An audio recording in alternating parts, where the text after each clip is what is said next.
So yeah, I am really excited to be here. It's a bit wild for me. So yes, I do the youth. I'm coming up on 5 years now in the fall. Yeah. I've gained weight, lost my hair. It's yeah, I blame the youth entirely for that. So it's interesting trying to prep for this because it was like typically it's interrupted lesson time. It's like I'm trying to say something and usually someone's like got something better to say to their friend. And so yeah, I've got a couple people spotted in the room. Wayne's gonna help me out. If they get up to they gotta go pee or something, right? Like it's 5-6 times throughout it. Yeah, crinkle water bottles. Get up and just like randomly go talk to your neighbor loudly so that it completely redirects everything. That would just be fantastic, and that would make me feel way at home here. Yeah, a whole bunch of adults staring at me. That's weird. Yeah. So, but no, I am really excited. I am a dad. So this day is dripping in theme. So kudos to Pastor Charlotte for picking a dad on Father's Day. That's clever. Yeah. Honestly, being a dad is one of my favorite things, and I haven't perfected the dad jokes, but I'm working on it. Okay. Now, one of my favorite ones, I'll tell you, but it's nice because it's cringy, which is just part one of it, but it has another benefit to it, so I just like a double win, right? So I would say something like, what is the scariest plant in the jungle? Bamboo. And so it scares the bejeebers out of my children, so it's cringy and they freak out. So that was fun, yeah. So it's a good one. So if you feel free to use that one. That one's no charge. So yeah, being a dad has been interesting. It's one of those things that's like, again, like kind of like marriage. You know, you think you know who you are going into marriage, and you're like, I like the girl. She looks nice. She's pretty. That's how I know what I want. That's how I know who I am. I'm directed at this person. And then you get married and you're like, wow, I'm weird, right? Like I got weird things going on and kind of thing. And then you have kids and you're like, wow, I'm a terrible human being. I've got no healthy habits whatsoever. Like, how am I supposed to guide this child into anything, honestly? So yes, my wife is over here, Megan. She's the daughter of Pastor Charlotte and Wayne here. Apparently there was a ton of fine print I didn't know about. So I'm locked into serving at the church. I work full time with Wayne. It's a mess. But you know, yeah, there we go. That's perfect. Yes, you did really good. Yeah. It works if you roll your eyes too, like, oh my gosh, this guy. But no, yeah. So I'm a dad. We have 4 kids, which sounds crazy. It is, but technically we have twins. So it was only 3 times. So it's not like we were efficient while the whole process was working, right? So that's why the whole carbon tax was annoying, because it was like I was doing my part. We only had the 3 kids. Like we didn't. Well, 3 pregnancies. Okay. So anyways, so being a dad is it's a good time. It's a terrifying time. Most of the time you don't know what you're doing. You're exhausted half the time. The truth be told, I'm losing my hair because of my children. The youth aren't helping, but it's mostly my children, and trying to navigate that. And so it's been trying to figure out who I am and how do I fall into this. And not only in that, but I've been raised in the church. My parents grew me up. Like they planted me and just like they raised me in the church. So I was always very aware of these things. And so I picked early on, or I chose to follow Jesus early on because out of everything that I was witnessing and experiencing, Jesus is the one that made the most sense out of all of it. My dad left when I was about, I say left. My family split when I was about 12 or 13. He was just the one that relocated. So technically, yes, but I'm not like hacking on him or anything or whatnot. But So trying to navigate my faith and who I was, as well as in the Christian circle and all this kind of stuff, it was one of those things that was like, they sat us down and were like, we're going to split and stuff. And my relationship with my dad is like, but we fought most of the time. But I was more concerned because I was like, wait, you can leave? I could leave this whole time? Like, this is... Turns out it doesn't apply to me. It was a whole, they had to take care of me sort of thing. So it's been navigating this sort of thing. And it was like, so again, early on, I chose Jesus. This is what I wanted. But what happens is, it's like the more you know, the more you realize you don't know. And that sucks, because you think you know what you're doing, and then all of a sudden you're just like, nope, that doesn't make sense at all. It doesn't work. And so it's been trying to figure that out. Earlier on in the year, Pastor Charlotte had picked the theme, the Jesus way. And so she had sent this text out to the group and said, why do you choose the Jesus way? And my response was in a similar vein, kind of like this. It said, because I cannot be the person I need to be for my family or community without Jesus. And that was just the honest truth, right? Is that I can't produce all the time the results I think I should be doing. Earlier on, I got a tattoo on my arm that said, fight for love. And the whole premise behind that was that I had to fight, not to be loved, but to love, because it wasn't natural, because there was something in me that is self-preserving. And so to actually extend myself was a weird, and it was a complicated thing. And so that became huge as we go on. So I've had a journey of growth and self-discipline in this. And so I kind of want to go through, it's afternoon now, something that has helped me, something that I've learned, a revelation that came to me, as well as the steps I've taken personally, and how maybe it can help. I by no means have made it. I am imperfect in every single sense of the way. My wife is right there. Yep. He's not a good guy.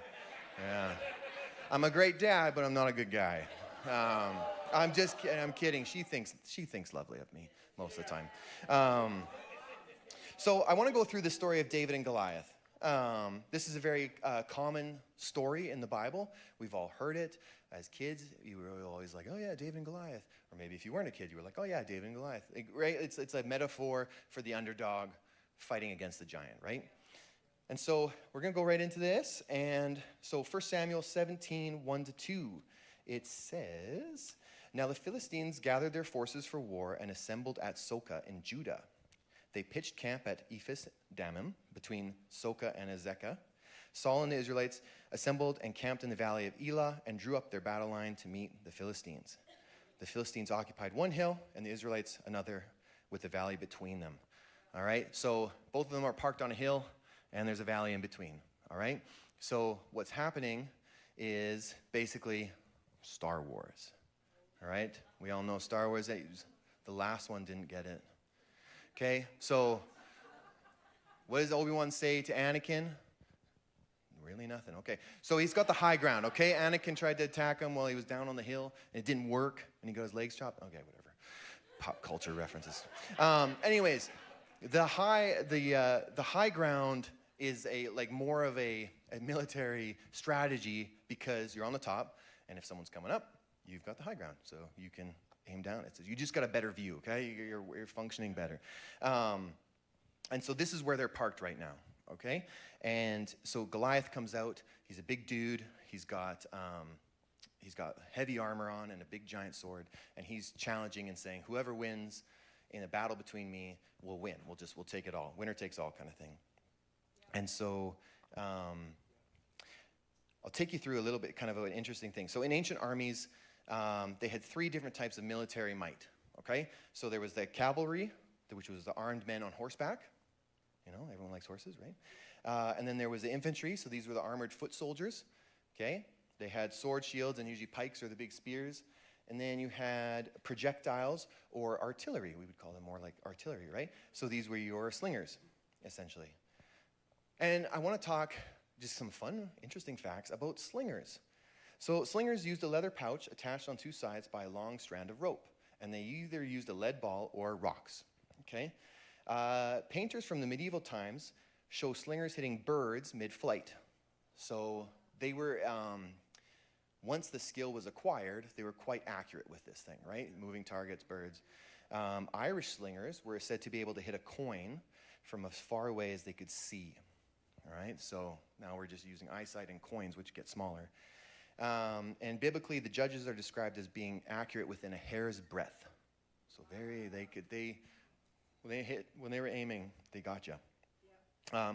So much so that Romans had special tongs made to remove pebbles from human bodies that stones had embedded, right? So these things were accurate, and they hurt.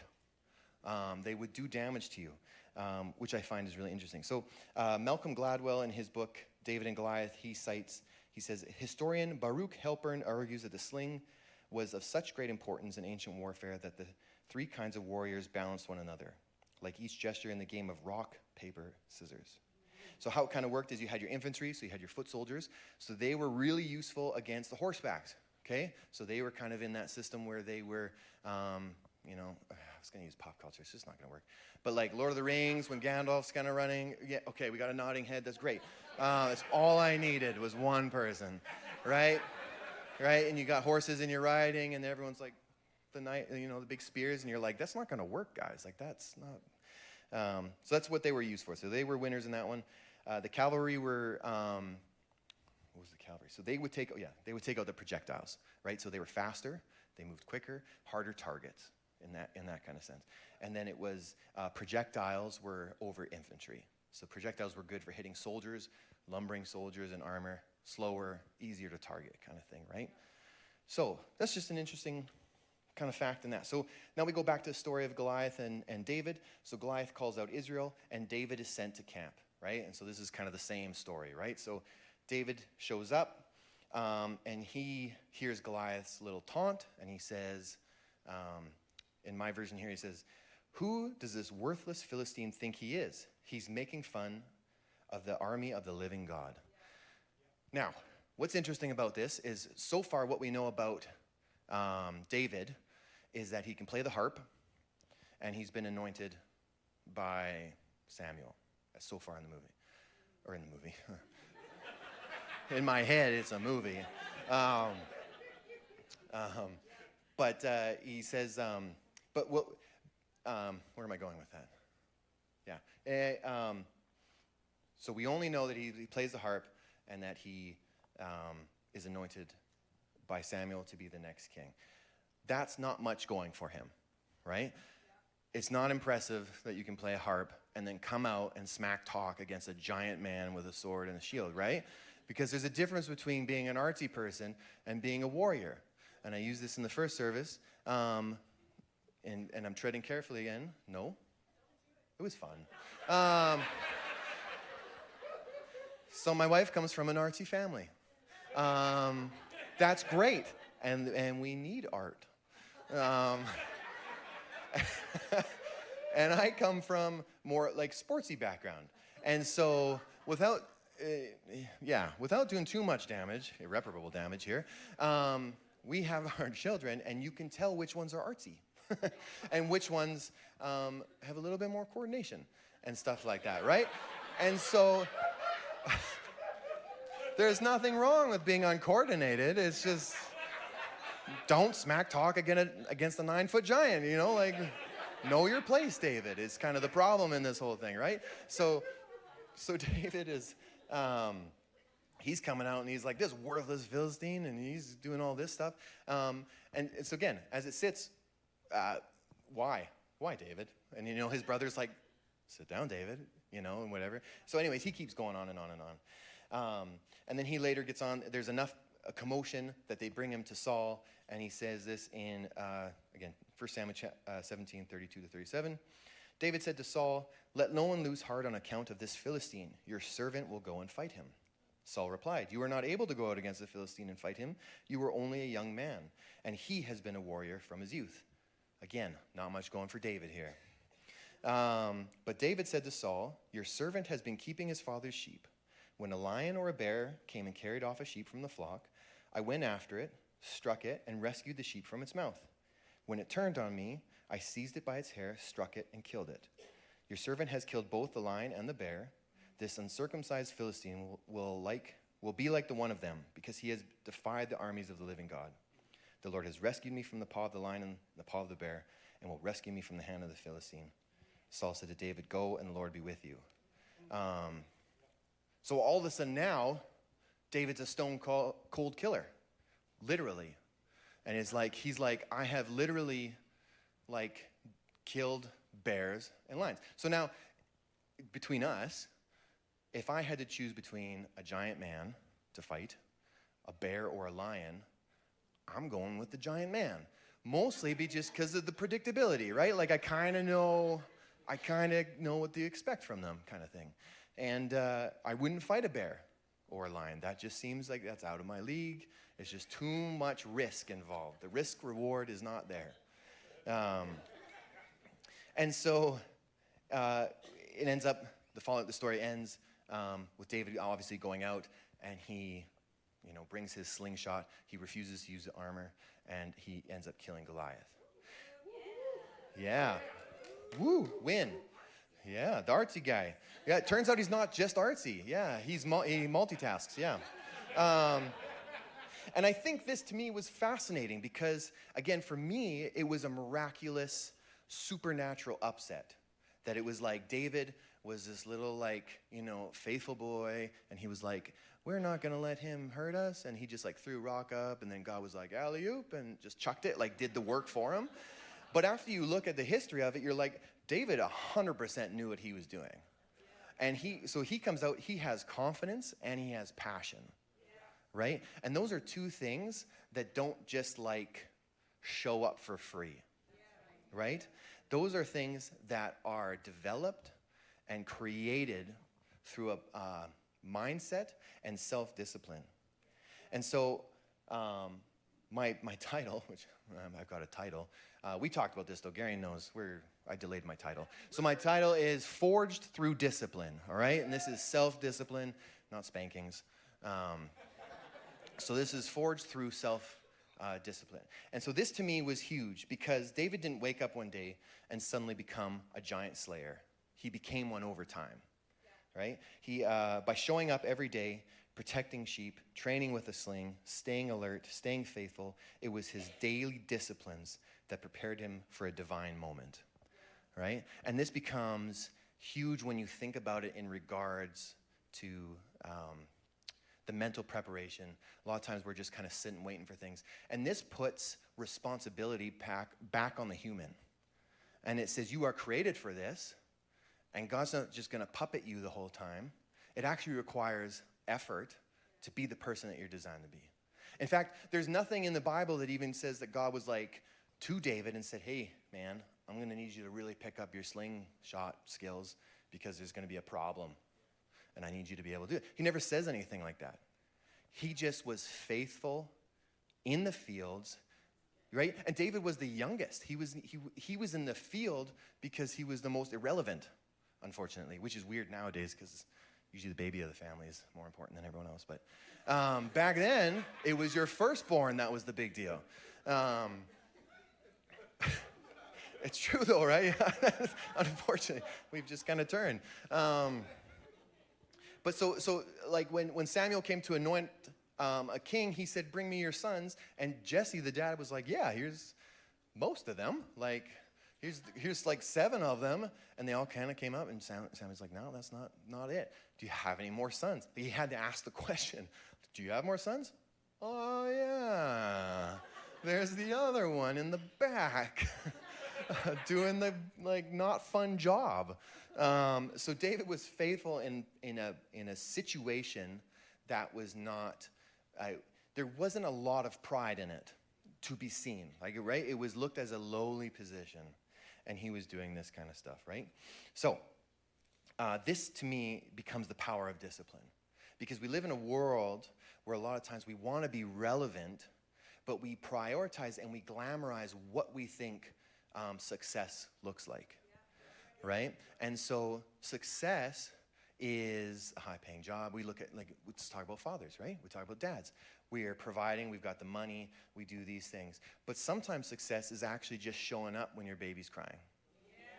Yeah, right? We don't see that value because it's not beautiful. It's not glamorous, it doesn't look great. But when that dad has to get up in the morning and just like hang out, and they're like dead tired, and they're just like sitting on the couch, and their kids they're just keeping their son from breathing, or keep their son breathing, not from breathing. That would not be glamorous. That would be bad. Right? But these are the things that like we don't look at. We don't prioritize these things. But these are the moments that are beautiful in the eyes of God.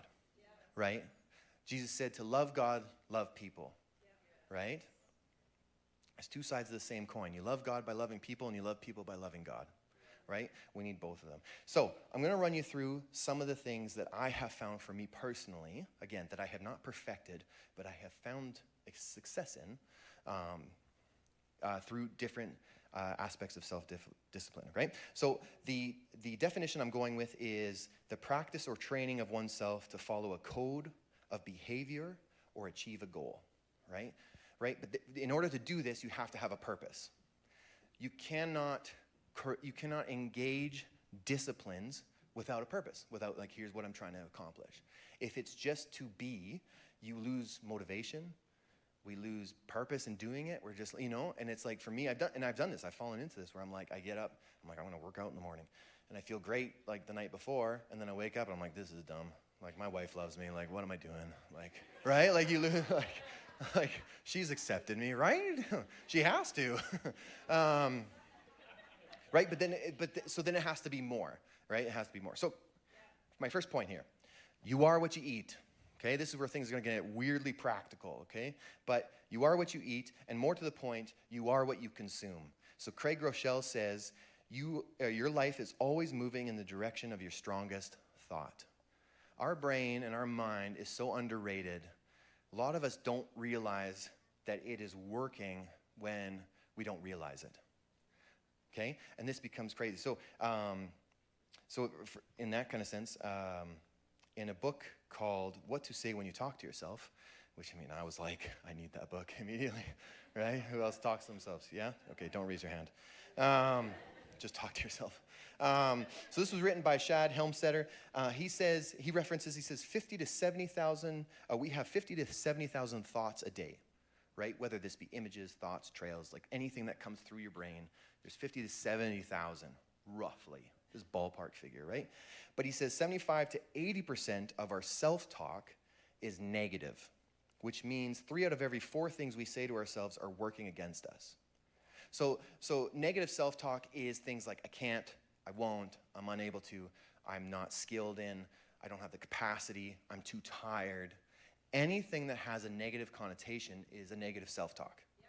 And so it says limits ourselves because your brain is in essence a programmable computer, in a sense, right? So whatever you take in, consciously or subconsciously, your brain processes.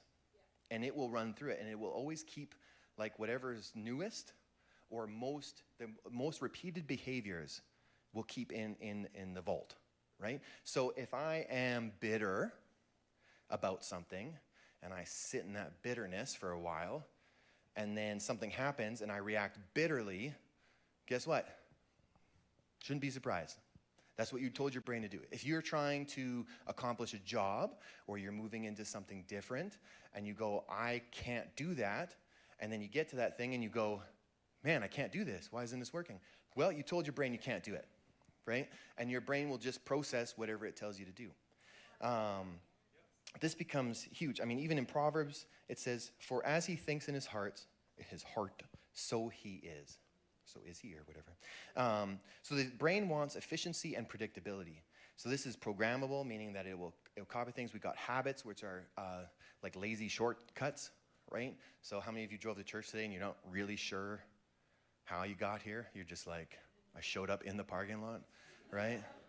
You know, and that's normal. That's your brain being like, yeah, I know how to get to church, like, you know, because it takes a lot of energy for your brain to focus on things. You know, how many of you have done a new diet or a new exercise program or a new job, and those days just felt like forever? That's because it takes a long time for your brain to focus and process all of that. It doesn't like it, and so you feel exhausted by the end of the day, right? Why is kids like super stressful and tiring? Because you need to be engaged the entire time, and your brain's like, I don't want to. I just don't want to. I just want to be sleeping, right? So the brain can actually rewire itself based on environments, focus, and experience. Things like sensory adaptation, right? So, you know, have you ever been in a place with an annoying sound and then all of a sudden you just stop hearing it? That's your brain adapting, okay? I do live audio, again, full-time. And the scariest thing is when you do a mix in a job or something, if it's bad and you don't do anything about it, your brain will just adapt to it and you won't hear it anymore. That's terrifying because then you're like, well, you could be doing a bad job and your brain's like, I don't know.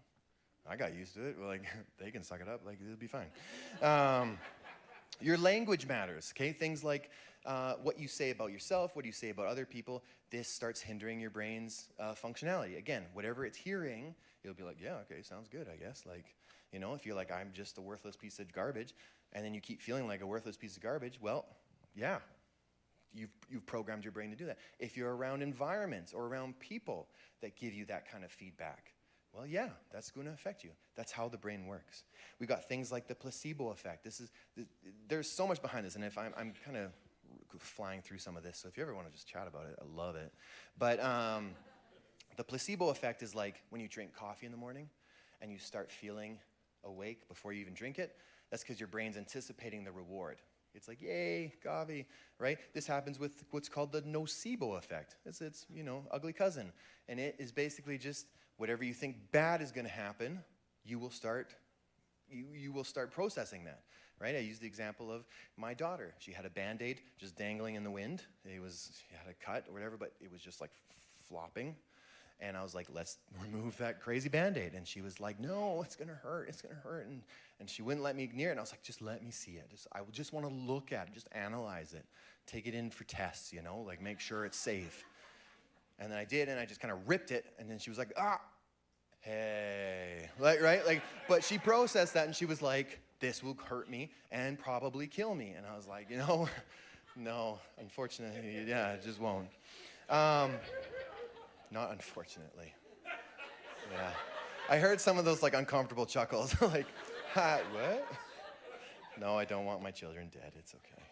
I just want them to go to bed on time, right? That's all I want. Okay, point number 2. Let's start flying here. So failure is optional, all right? So optional because you have a choice. Again, this is dependent on how you understand failure. If failure to you is something that you have tried and you failed at it, and now you are just a horrible person, that's a poor choice of failure, okay? So Viktor Frankl, he wrote a book called Man's Search for Meaning. He was a survivor of the Holocaust, and he said something like this. He said, forces beyond your control can take away everything you possess except one thing, your freedom to choose how you will respond to the situation. You cannot control what happens to you in life, but you can always control what you will feel and do about what happens to you. Okay? That's a crazy statement. And sometimes we're like, yeah, I can control my feelings and stuff like that. But when your entire world is ripped away, he explains in this book, he says, his hope, he found that people that lost purpose was they just gave up. And the people that made it were the ones that wanted to keep going. They had a reason to keep going, okay? And so this becomes your choices, right? And so there's a thing between living reactively versus intentionally, okay? So reactively lets you control, lets life control you. You're at the mercy of your environment and your emotions, okay? I don't have a choice in this. I just get hurt, right? We got a lot of this in Western culture. We call it the victim mentality. It drives me crazy, okay? This is this like, I have anxiety. I can't. And it's like, yeah, I bet, because that's how you program your brain, right? If that's what you're believing about yourself, then yeah, you can't do it. Now, I'm not erasing mental illnesses, okay? We all just need to chill. I'm just saying, most of the times, it's not actually as bad as we think it is, and we have created it to be more than it is, okay? So victim mentality actually removes responsibility.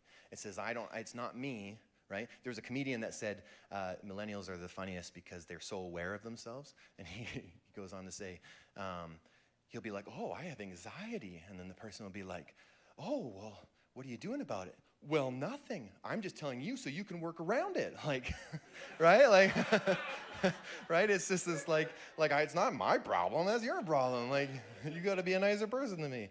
So I thought that was really funny. It's true.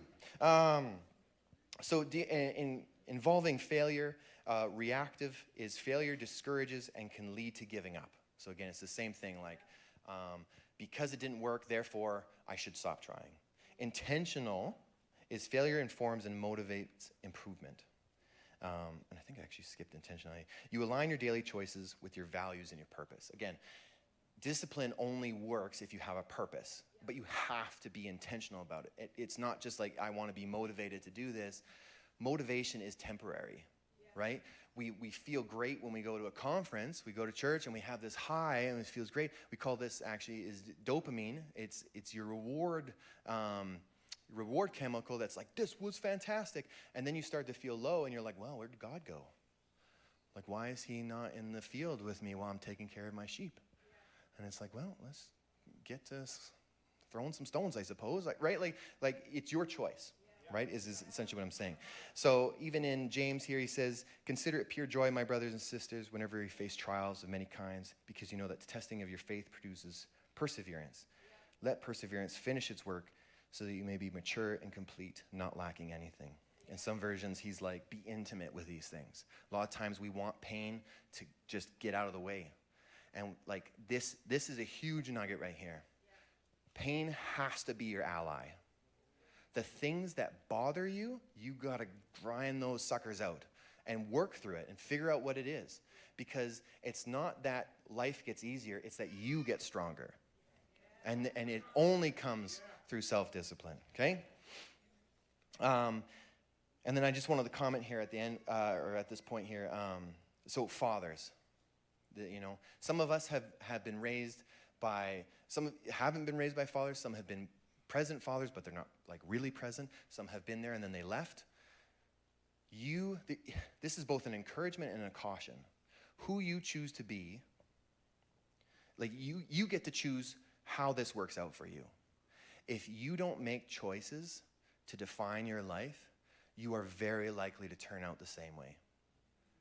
But if you want to be the kind of person and the man, those are changes you have to make mentally, right? I use an example of my son. He's almost 9 this year, but when he was just a year younger or something, he would want to hold my hand going into the grocery store, and he's tall, and I started getting weird about it because I was like, just, like grow up. Just man up. You don't need to hold my hand. It looks weird. You're a dude, I'm a dude. We're not duding this. But what I realized is that was actually that was a negative process that I had taken on because of some lack of my own dad being around, right? And the way that he interacted with me. And so I actually have to purposely and intentionally choose to grab his hand, right? Because it's not about me, it's about him in that moment, right? So you have a choice, you have a future. You get to make a choice in how that's going to play out for you, okay? Yes. And then my last point here is the most important, and I leave it right for the end. Abide in the vine. Again, this phrase is not as flashy and as fun as other times, but there was a really interesting thing online that I'd seen. It says, when God wanted to create sea creatures, he spoke to the water. When he created vegetation, he spoke to the land. When he created humans, he spoke to himself. When a fish is taken out of water, it dies. When vegetation is removed from the ground, it dies. And when humans are disconnected from God, they cannot live or thrive. All right? How you view your world, yeah, it's good stuff, yeah. We are designed for connection with God. And I can tell you this because we are the safest we've ever been as a culture. They even say this statistically, where we've got the best medical, we've got the best housing. We live in Grand Prairie, guys. This is not livable area, right? But we have housing, we have warmth, we're safe from disease, right? like functionally in that kind of sense, and yet Western culture is the most depressed and anxiety-ridden it's ever been. That's a sobering thought. How can we be so safe and yet feel so alone? We're designed for community. Our culture runs on individualism, right? We isolate all the time. We don't do this. We don't hang out with people. We don't socialize because I'm an introvert, right? And then, but then the problem is that the extroverts are way too much, right? Like we just like it's a weird mix, and so we've got to figure out how to get around people. John 15:5 says, "I am the vine; you are the branches. He who abides in me, and I in him, bears much fruit. For without me, you can do nothing." Okay, this is the thing that pulls everything together. Okay, your mentality matters, your choices matter, but it all depends on what source you're hooking up with, right? So if I drive a car that requires gasoline and I put something like similar, like diesel in it, how many of you know it's not designed for diesel? Right? Some of you have no idea. You're like, I don't know, I'll try it, right? It doesn't work, okay? I'm telling you right now, don't put diesel in your gasoline vehicle, right? And vice versa. They don't work well together, right? So a lot of times we're connected to things, right? Whether that's engagement with social media, whether it's engagement with our TV too much, we're aware of what's going on, and that is actually stimulating your worldview and your reactions to the world around you. This is huge, okay? So abide, not stride. This is the big thing. Abiding still takes effort. The thing with striving is effort, but it's based on willpower, right? Your willpower is actually limited. They say your mentality, you only have so much of it. You have so much striving ability, willpower to give out. And then you just like die off because you need to recharge it. Abiding is being a part of what's already existing, right? I eat properly, not because I need to be healthy, but because I will thrive with healthy food, right? In that kind of mannerisms and stuff like that, right? Neuroscience supports this thing like prayer, gratitude, and meditation on Scripture literally rewires the brain toward peace, patience, and joy. The Spirit empowers what the brain was created to do, but can't fully sustain it on its own, okay? They actually say that you can't be grateful and anxious at the same time. Yeah, crazy. So your brain actually can't process stress and gratitude at the same time. You know, so when the Bible's like, be grateful, you're like, well, that's easy, God. It's like, well, actually, you just can't functionally be stressed at the same time. So you'll waddle back and forth, but it depends on your focus, right? So if you're feeling stressed, you feel life's falling apart, what are you grateful for? It's a simple practice, but it's like, it literally changes the functioning of your brain. It's fascinating stuff. So my last little bits of points here are disciplines for an intentional life, okay? So these are things that I have found that have worked. So one is exercise. This one is just lame across the board, especially in our comfort-driven world. You cannot build muscle unless you break it. It's just how we get better, right? It goes back to the pain analogy. If you look at the science behind how your mind works, I mean, just ask ChatGPT, what happens if I do 3 push-ups, right? Like it will tell you what's happening in your brain, right? It'll tell you how that's functioning, what's that doing, and it's like it's releasing oxytocin, it's releasing all of these chemicals in our brain, which are good. They're good things, right? But this can be as simple as just walking, intentionally walking. Like making time to go for a walk. They say like 10,000 steps a day, which is crazy. But it is still like, we're just in a very busy world, which makes it seem crazier. I have not perfected this at all. I just piggyback off of work, honestly. It's like, oh, look, I got my steps in today. That was wonderful. But, you know, things like parking further away. Stop looking for princess parking. Just walk a little further, right? Like put in the effort. Right? And then when you bring your groceries, you're just like, don't get the cart. Just start doing shoulder shrugs, you know? Like just make your body work a little bit, right? Release those juices. My next point is eat whole foods. Now, I realized after talking with a couple people, I was slamming bad foods. But this one is a weird one because I'll have to explain. Sorry, I went too fast. So I don't like this one, because I was always annoyed by people who did it. They were like, oh, 30. And I'm like, it was just your body needs sugar. Like, why would I get rid of it? Turns out I was doing too much sugar, and that's not good for you. So when I say whole foods is that the ultra-processed foods are actually spiking our dopamine in our head, okay? So this is our reward again, reward chemistry. That happens, right? And so what's happening is we're hitting these incredible highs, and then we're crashing, all right, mentally. And then what happens is you feel low, and then you're like, I want to feel better, so I go to Amazon. I'm going to buy something to make me happy. And then I got to wait a day, so that's not going to work. Let's order a pizza, right? Like, let's find ways. Our dopamine, there's an actual literal book called Dopamine Nation. I would not recommend anyone reading it if you have, it's a crazy book because it deals with crazy habits and addictions. But it's a good book because it's not by a Christian author, but it just talks about the different things in our society that are spiking our dopamine. And we are so overstimulated, we don't even know it, right? By our phones going off. Like they say that you get a spike of dopamine when your Instagram or something goes off. It makes you feel good. You're like, oh, hey, people like me, right? And then we start engaging it, and you got influencers and stuff. They're all finding their validation via social media. And some of them do it for a job, and that's practical. But a lot of people are just doing it for likes, okay? This is how this works, okay? So a lot of you are also doing spiritual warfare when the reality is you just ate an extra large pizza the night before, okay? Your approach has been wrong, right? So it's just like, that's great that you want to like fight against it, but you also don't need an extra large pizza to yourself, like, right? Like, and this is me. This is 100% me because it's the cheese crust. Like I'm just like pepper. Like I'm great. But then when I feel low the next day, I'm like, yeah, no, this is expected. This is this is just where I'm at. So I'm not bashing junk food. I think within moderation is the big thing. I made a comment about punching the pizza guy, and I think it was misleading. So first of all, don't punch the pizza guy. He's not Satan or anything like that, right? Like he's just doing his job. And if any of you are pizza guys and someone tries to punch you, I am so sorry. Like I tried not to. Yeah, that was my bad. We still order pizza. We still eat junk food. I love myself some good Doritos, sweet chili heat chips, like right. Like they're still great. But if I'm not aware that when I feel tired at the end of a day, and then I need to go eat a bag of chips, that's because I've worked all day. And my mind is like, you should have something nice, and I'm like, yeah. A bag of chips would be great.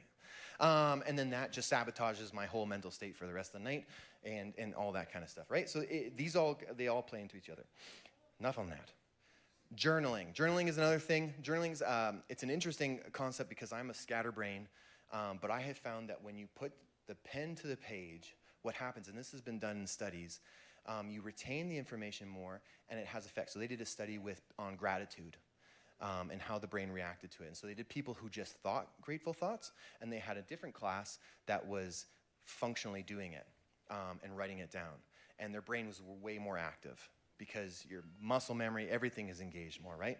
So journaling is huge. I mean, a lot of times I end up being like David, right? I'll wake up early in the morning and I'll be like, oh, my bones are like food for the dogs.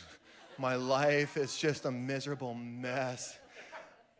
But God is good. Where'd that come from? Like, why did that just like switch? Where'd that even come from, right? So it's a weird thing. There's a book called How God Changes Your Brain. And so this next part, pray and meditate. So this last part is simply just, there is science-based, proven theory that when you contemplate God, your brain wires differently and becomes different, okay? So it says here, meditation, prayer, and other spiritual practices stimulate and strengthen specific parts of the brain. So your prefrontal cortex, focus and decision-making, anterior cingulate, compassion and empathy, and your parietal lobes, sense of self and space. And they say even regular meditation, 12 minutes a day, produces measurable changes in brain structure and function. Okay? This is real stuff. What you consume and what you put your head to is how your system will operate. And if you are feeling discouraged and you are feeling down, plug yourself in, right? And so this is where the abiding comes in. So this last part, I'll get the worship team up. And I want to work you through just a quick practice that I have again found helpful. Okay, so it's very regular in a lot of different practices and whatnot, but it's the Hebrew word in the Bible for the Hebrew word ruach means spirit, wind, and breath, and so it can be changed in and out for different things. So when God breathed in, it was his breath, it was wind, it was spirit. Okay, and so I want everyone to just kind of take like a big deep breath. Nice thing is you don't have to close your eyes. You can even look normal while doing it, right? You just look ahead. I mean, that doesn't look normal, but I mean, like, you just take like the deep breath in through your nose. I'm being dramatic, obviously. You breathe in, you breathe out. The Bible would call that ruach. That is God's Spirit upholding you and sustaining you. I have found this when I have felt weirdly distant, when I have felt like I'm just disconnected from God. I'm like, oh, maybe I'm just not the right person for anything. God's right there. In fact, my entire being is sustained by him in this moment and every moment. These are simple practices for us to learn and to do, to stay connected to the divine. Read your Bible, and realize that the things that you are taking in, the emotions that you focus on, are going to shape the direction of your life. All right? So I'm going to pray, and then I'll leave it to the worship team here. So God, I just thank you for today. I thank you for your word again. I thank you for wisdom and discernment. I thank you as we go today. We recognize that disciplines are not easy. In fact, they're quite difficult. But with intentionality, we thank you for your grace to carry them out, that you are teaching us things even in failure, even in the difficult times, that those are the moments that shape us the most. And so as we go, empower us to be the church that is fully aligned and fully engaged in the vine, that sourced from the Spirit becomes the kind of people that revival is needed for. And we thank you for your presence again. We thank you for all that you're doing and all you're going to do. In Jesus' name,